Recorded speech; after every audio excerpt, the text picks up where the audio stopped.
You know, winter is the hardest part for a gardener. We spend so much time just waiting.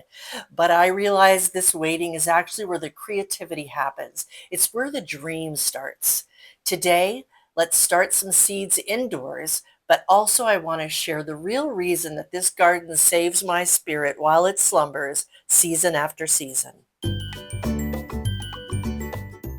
Hello, my friends, and welcome back to the Grow You Girl channel. Or if it's your first time here, thanks for coming by. Please be sure to subscribe, etc. All those good things that helps our channel to grow. This week, we're going to be talking more about seeds. And one of the things that came up in last week's video that I really made me decide, okay, this week, I'm still waiting for some of my seeds to come in that I have ordered. So I thought we'll get into that more heavily next week, but I had several requests from people about how do you start seeds? Like even indoors, how do you start seeds? And I'm going to do a very basic explanation this week. There is many recordings in our library about seed starting that you can find here on the Grow You Girl channel. But I thought for today, we just do a quick little run through on how easy it actually is to grow seeds. And so what I have here is a pot. It's full of dirt. And I have a bag of, a packet of, these are mini romaines that I have been using. I've grown quite a bit of romaine in this pot over the course of the last few months and under grow light, which we'll talk about here in a minute. But there's really some key elements that make this easy, that it's easier than you think. Now, a lot of people will say to me, you know, well, I'll just put some seeds by the window and do it that way. It's very difficult to have success because usually most windows don't get enough light. You need about 8 hours of light a day, and that's where grow light comes in. So as I'm doing this, I really wanted to share with you as well why I do this. Why in the world do I do all this? There is something so comforting, A, about growing food, B, about growing flowers, which if you look at my garden, and the picture in the thumbnail today was my actual garden, probably about August. And you know, I buy some plants from the local garden center, depending over the course of the season. I can't seem to walk past a beautiful plant and not pick it up if I do see it.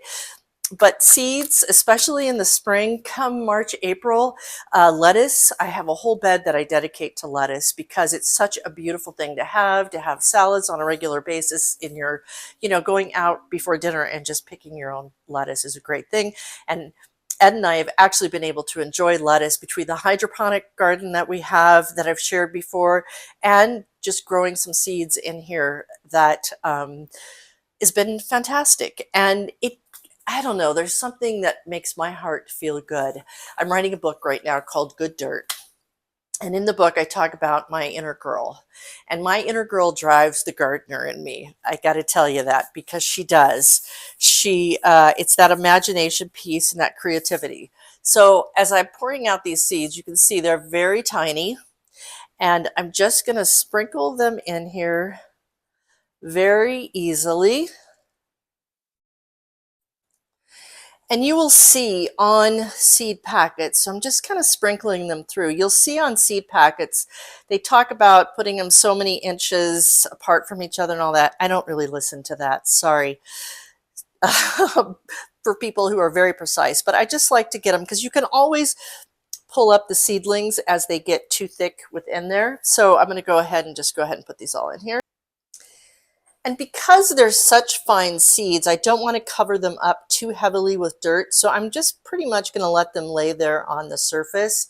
And as I water them in with a little spray bottle, and that's really all you want to water them with for the first week or so, because if you try to just douse them with regular, you know, if you've got your regular watering, it'll flood them. Watering, what do I want to call it? Apparatus.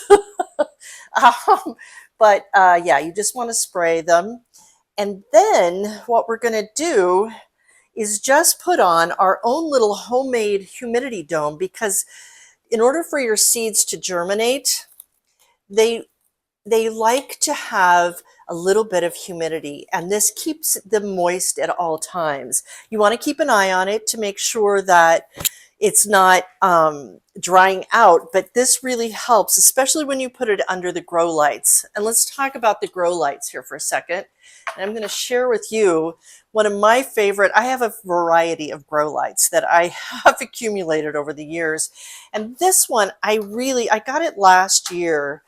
And I love it so much because it accommodates, I can either do, here, let me move this over. I can either do a regular sized grow tray, which we'll talk about in the weeks ahead, or I can, something like this, I can just put it in the center of it and have it here. And again, you can't depend on the lights from the window because you don't get enough and you'll end up getting very leggy seedlings. And this is just simply an LED light. Let me see if I can get this off of here so you can see. So there, let me see, this is an LED light on the top. And again, as I grow other seedlings, as the season goes on, I can raise it up and down as it needs to. But you can see that it gives it a steady light. And I will put it on, there we go. I will put it on, and for this, I'm going to bring it down because it really needs to be pretty close to get that going. And yeah, and then that's it. I will put it on a timer. I plug this into a timer outlet, and then it will run for the 8 hours a day. So that's the simplistic look at your seedlings. Okay. And with that, I thought we would just talk for a few more minutes about how do you pick the seeds you want? How do you pick the garden that you want? We're going to be going through this in detail in the weeks ahead. But one of the things that Botanical Interest has come out with, who I am an ambassador for Botanical Interest, and the grow light itself comes from Epic Gardening. Epic Gardening and Botanical Interest are now the same company. Epic Gardening bought out Botanical Interests, and now they're just good people. They were good people before, and they're good people now.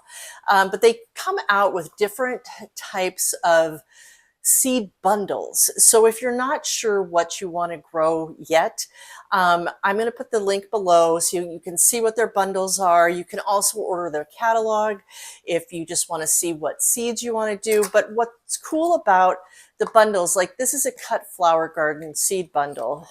And I get these guys out of here. And as you are dreaming of your garden and what you want it to be and how it can be, this can help you to, especially if you're new to gardening and not sure what to do. And I just thought I'd go through this really quick, what's in the cut flower garden packet. So first of all, you have zinnias, which, if you don't know by now, I love zinnias. One of my favorite sunflowers. I'm like, who decided this? Did I get to decide this somehow? Is the golden honey bear sunflowers, which are just absolutely magnificent. We've got some pincushion flowers, and these are peach pincushion flowers. I've never grown those before. So I might, and on the back of every packet, it's going to tell you when to sow inside, when to sow outside. There's some, like zinnias, are so much better that I have found to direct sow outside. So they won't be going into the ground till outside. But in the weeks ahead, as we start growing things inside, I may try to do the golden honey bear sunflower inside.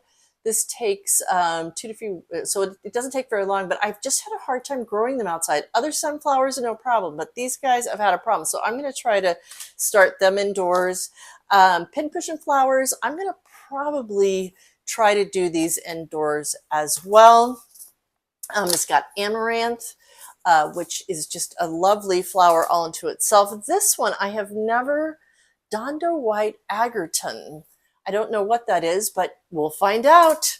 The asters we have, and that's quite a beautiful variety. And I may grow these indoors and put them in a pot. One of the things that I found with asters in my garden, and again, everybody's garden is going to be different, is they seem to take over and just become crazy. So I'm gonna grow these inside, and put them in pots this year. And then celosia. I love celosia. And that I will, I'm not sure which I'm going to do. Maybe indoors, maybe out. Cruspedia, love these guys. And dahlias. I am going to definitely start these inside, and this needs 8 to 10 weeks. I'm reading this on the back of the packet as I show it to you. It needs 8 to 10 weeks. So I definitely think I've done them before inside, and I think I'm going to do them inside again. So, you do you. It's what I always like to say with gardening. You do you. You decide what is going to be best for you. It might be great for you to do a whiskey barrel and call it quits. It might be good for you to do a pot or whatever. If you have a balcony, if whatever is there, but if you can get your fingers in the dirt, my friends, I'm telling you, it's life-changing. It was for me. And it's why I'm so passionate about sharing this here on the Grow You Girl channel, because we can all do it in our own way. You might look at some gardens online here on YouTube and you might be like that's so big. Or even my garden can freak people out because it's pretty big. I have about 15 beds in my garden, and some of them are very large. But that doesn't have to be you. You don't have to do that. And I can't stress that enough. So with that, I'm going to say goodbye for this week. I hope that you are taking good care of yourself. Look around you. Look around your backyard, or again, your balcony, or whatever. What would be different if plants were growing if they're not now? Or maybe you could squeeze a few more in if you're like me. So my friends, remember to plant often and to always do it with love. Take good care. So what do you think? Are you ready to grow something new? Something that you've maybe never grown before? Please leave a comment. Love to hear from you and what makes your garden grow. See you next week.